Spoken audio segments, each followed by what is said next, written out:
Actuellement hospitalisé au Kremlin Bicêtre en raison d'un AVC, Pierre Palmade avait été placé en détention provisoire ce lundi suite à la décision de la Cour d'appel.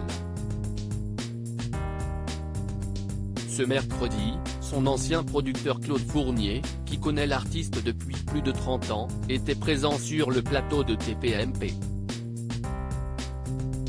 Je savais que ça n'allait pas bien, a reconnu le producteur, qui n'est plus en contact avec Pierre Palmade, mais qui ne se dit pas surpris par ce qui est arrivé.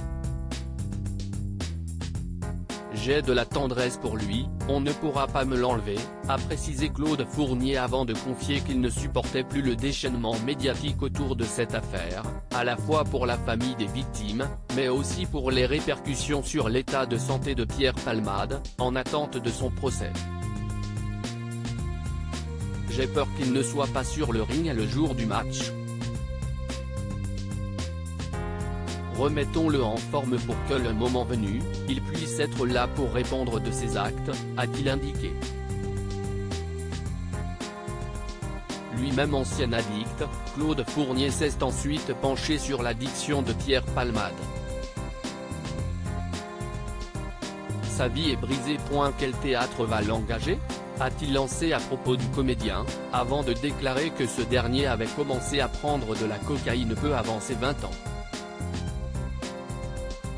Pierre Palmade, ses débuts avec la drogue sur le plateau, Claude Fournier a alors raconté le jour où il a surpris Pierre Palmade pour la première fois.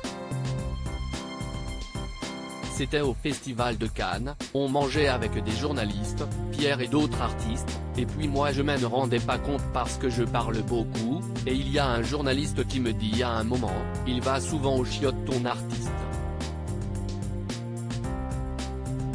Je suis allé voir ce qu'il se passait en bas, la porte n'était pas fermée. S'est souvenu Claude Fournier.